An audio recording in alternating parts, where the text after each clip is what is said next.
Los mitos políticos a los que nos enfrentamos en Colombia. Primer mito. En Colombia nunca gobernó la izquierda. Todo lo contrario. En Colombia hemos tenido, para bien o para mal, la oportunidad de saborear lo que es la izquierda en el poder.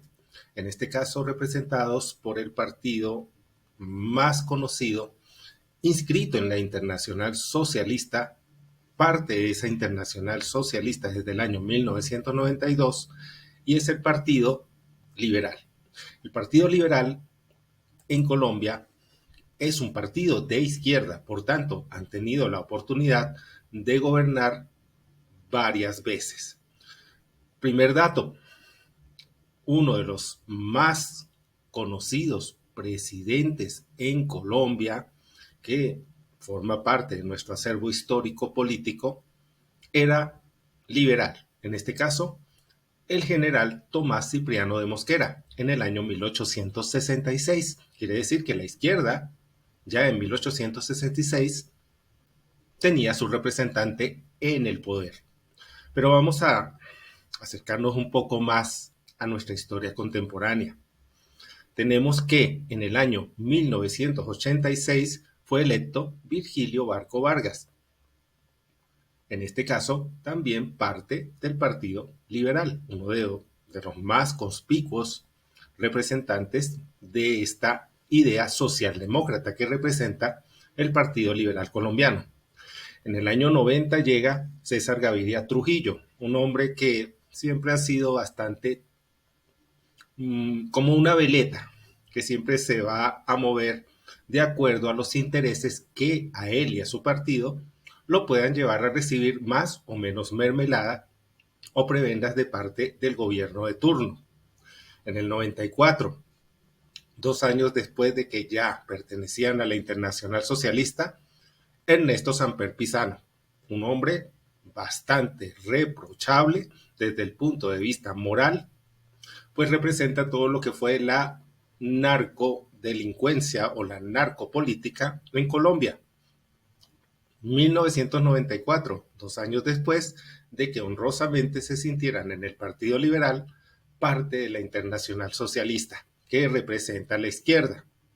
Y en el 2014, de la mano de un acuerdo de unidad nacional, llega Juan Manuel Santos, que en este caso nuevamente representa a la izquierda. Recordemos ese desastroso acuerdo de paz que le dio a Santos el Nobel y a Colombia la desgracia de tener en el Congreso a criminales de lesa humanidad. Ese es uno de los mitos que tenemos que sacarnos de la cabeza. Segundo mito, las leyes resuelven per se cualquier problemática. Basta con que saquemos una ley, un código, un decreto, cualquier tipo de regulación para que mágicamente todo comience a funcionar bien. El problema del desempleo se resuelve reformando el Código Sustantivo del Trabajo, en este caso la reforma laboral. El problema de la salud, que digamos funcionaba bastante bien hasta la llegada de este desgobierno de Gustavo Petro, se resuelve con una reforma a la salud, es decir, cambiando la norma.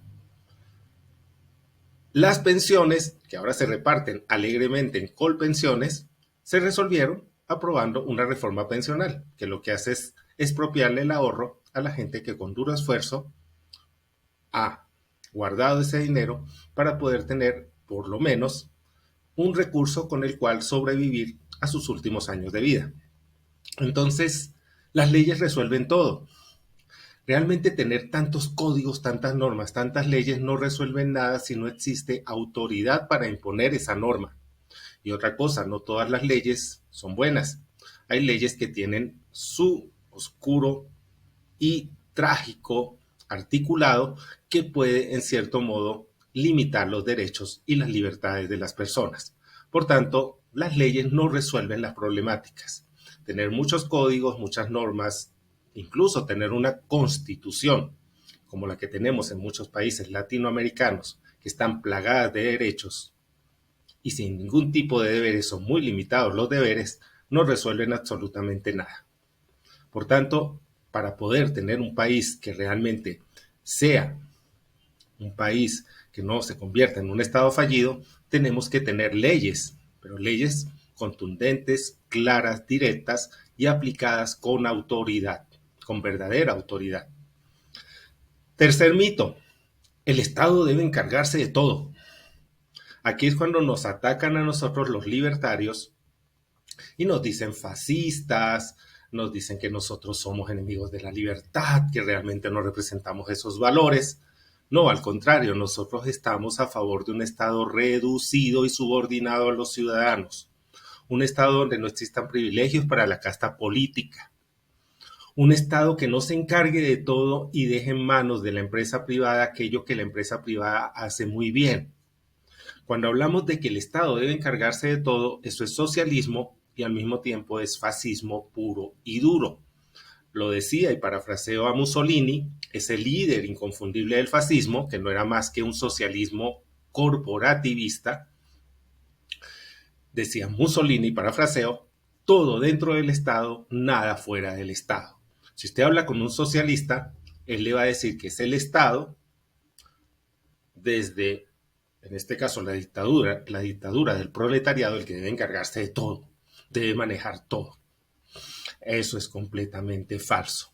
Un Estado debe estar limitado, debe hacer cosas que realmente pueda hacer bien, no convertirse en un engullidor de dinero que lo que hace es tragarse todo el dinero que recibe de impuestos y hacer unas cuantas cosas relativamente bien que muchas veces nos echan en la cara y dicen, gracias a papá Estado, tú tienes lo que tienes. Y no, gracias a los contribuyentes que pagan impuestos, el Estado te puede dar lo que tú requieres en un determinado momento. Por tanto, el Estado no debe encargarse de todo. Eso es fascismo puro y duro. El mito de que la izquierda tiene buenas intenciones. Remitámonos a la historia.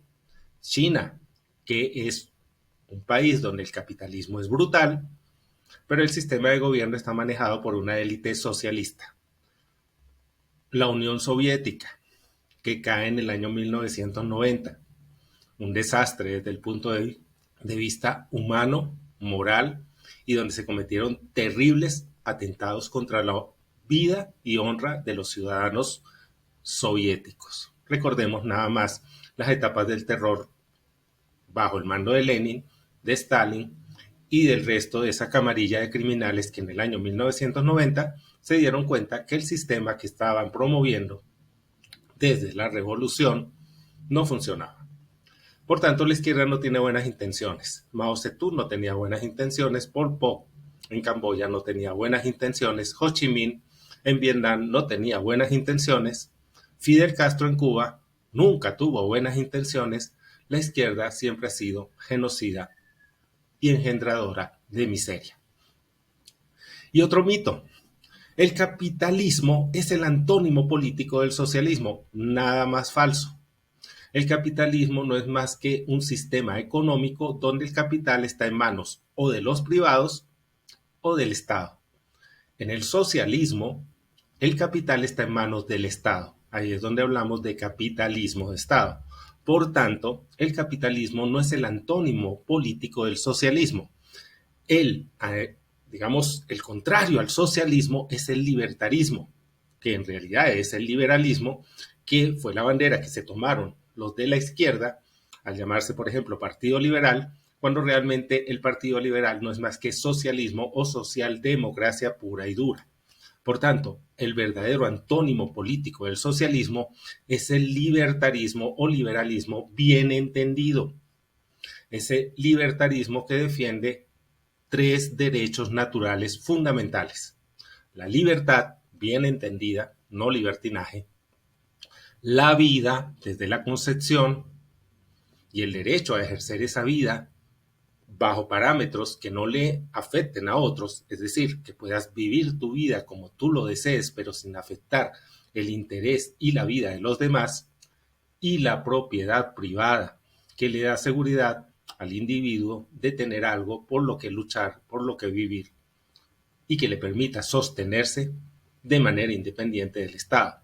Por tanto, estos mitos son los que nos afectan y no nos dan, en este caso, la oportunidad de tener un verdadero gobierno subordinado al ciudadano, con un Estado reducido y sin privilegios para la casta política, que al final termina simplemente siendo parte de un sistema que no funciona, un sistema enemigo de la libertad.